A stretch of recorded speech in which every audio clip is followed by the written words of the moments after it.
있는 당신 두려움은 위로하고 당당하게 걸어요. 넘어져도 괜찮아 다시 일어서면 돼 우리가 함께 하니까요. 사랑을 담아 전하는 아침의 인사 갈리보와 보라카이에서 온 편지 이상원 선교사의 희망 노트.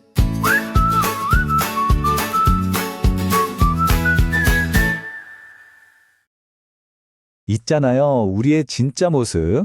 그러니까 내가 정말 어떤 사람인지는 인생의 아주 화려한 무대에서가 아니라 아무도 알아주지 않는 평범한 일상 속에서 드러난다고들 하죠. 오늘 바로 그 지루하고 반복적인 순간들이 어떻게 우리의 가장 빛나는 증거가 되는지 그 비밀을 한번 깊이 파헤쳐 보겠습니다. 요즘 우리가 사는 시대가 참 그렇죠. 끊임없이 스스로를 증명해야 하잖아요. 당신의 스펙을 보여달라, 결과를 가져와라. 세상은 계속 우리를 다그칩니다. 그런데 만약에 우리의 진짜 가치를 증명하는 무대가 그런 곳이 아니라면 어떨까요?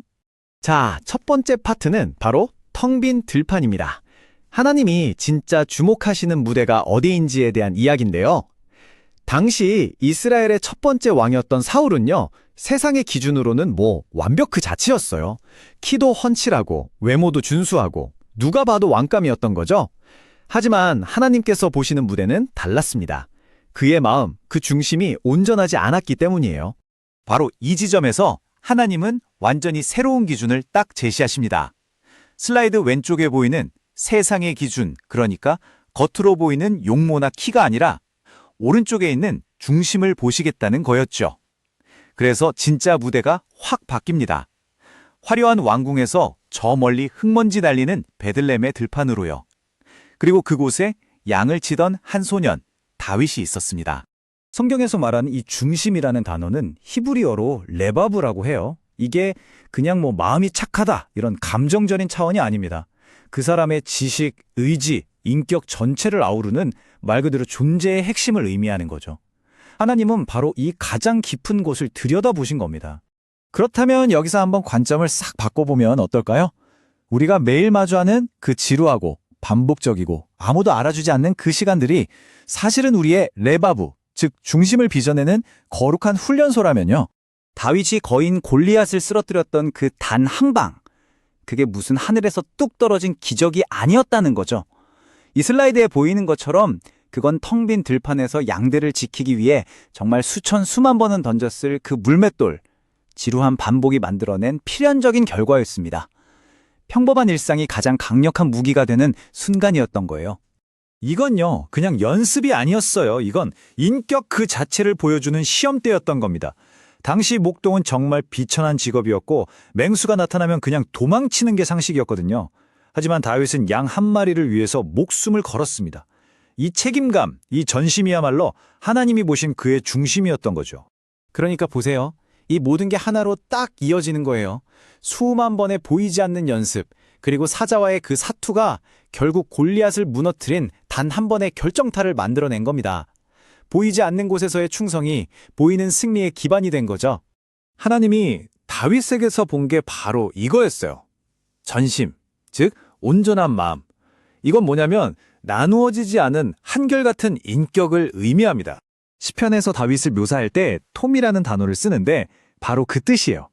그러니까 양의 우리에 있을 때나 저 높은 왕자에 있을 때나 사람들이 보든 보지 않든 하나님 앞에서 똑같은 마음을 가진 사람이었다는 거죠. 정말 한결같았던 겁니다. 왜 그런 말 있잖아요. 진짜 장인은 아무도 보지 않는 장롱 뒷면까지 정성껏 대패질한다고요. 다윗이 바로 그랬습니다. 집에 대선지자가 와서 온 가족이 막 들떠 있을 때도 그는 동요하지 않고 묵묵히 자신의 자리, 바로 양떼를 지키고 있었어요. 누가 보든 안 보든 자기 삶을 성실하게 대패질하고 있었던 거죠. 자, 이 모든 걸 하나로 꿰뚫는 정말 중요한 원리가 있습니다. 우리의 삶이라는 이 무대에서 진짜 관객은 딱 한 명뿐이라는 사실을 깨닫는 거예요. 사람들이 보던 보지 않던 나의 모든 순간을 지켜보는 유일한 관객, 바로 하나님이시죠. 이 생각이 모든 걸 바꿉니다. 코람데오, 하나님 앞에서 살아간다는 뜻인데요. 이게 바로 우리의 일상을 거룩한 훈련소로 만드는 가장 구체적인 방법입니다. 내 삶의 관객이 하나님 한 분뿐이라고 생각하는 순간 우리의 모든 행동과 태도가 달라지기 시작하는 거죠. 자, 그럼 이걸 우리 삶에 어떻게 적용할 수 있을까요? 아주 구체적인 방법 3가지가 있습니다. 첫째, 지금 내가 보내는 이 평범한 일상을 나를 빚으시는 훈련소라고 여기는 겁니다. 둘째, 하나님은 결과가 아니라 그 과정에 담긴 우리의 진심을 보신다는 사실을 기억하는 거고요. 마지막으로 다윗처럼 아주 작은 일에도 생명을 거는 듯한 책임감을 갖는 겁니다. 자, 이제 다윗의 이야기에서 여러분 바로 우리의 이야기로 한번 넘어와 볼게요. 하나님은 우리가 예배당에 있을 때만 우리를 보시는 게 아닙니다. 우리의 진짜 들판, 바로 그 일상이야말로 하나님께서 우리를 만나시는 거룩한 면접의 시간인 거죠. 하나님이 우리를 면접 보시는 장소가 뭐 거창한 데가 아니에요. 바로 이런 곳들입니다. 매일 아침 앉는 저 모니터 앞, 지친 몸으로 마주하는 설거지 더미, 아이들이 어지른 방을 치우는 바로 그 순간에요. 하나님은 바로 거기서 마치 저울에 달아보듯이 우리의 마음, 우리의 진짜 레바브를 보고 계십니다. 그래서 이 말이 정말 진리인 겁니다. 양치기로서 보였던 다윗의 그 마음이 결국 왕의 마음이 되었듯이 우리가 아무도 보지 않는 가장 낮은 자리에서 보여주는 그 성실함이 우리 인격의 최고점을 결정하게 됩니다. 결국 모든 것은 이 마지막 질문 하나로 모아집니다. 우리의 진정한 관객은 오직 하나님 한 분뿐이라는 걸 기억하면서 코람데오, 즉 하나님 앞에서 살아가는 것, 이것이 우리의 일상을 거룩한 훈련소로 만드는 유일한 열쇠입니다. 자, 이제 스스로에게 한번 물어보세요. 아무도 보지 않는 그 순간 나는 누구입니까? 여러분 각자의 들판에서 이번 한 주도 이 질문을 품고 씩씩하게 걸어가시기를 바랍니다.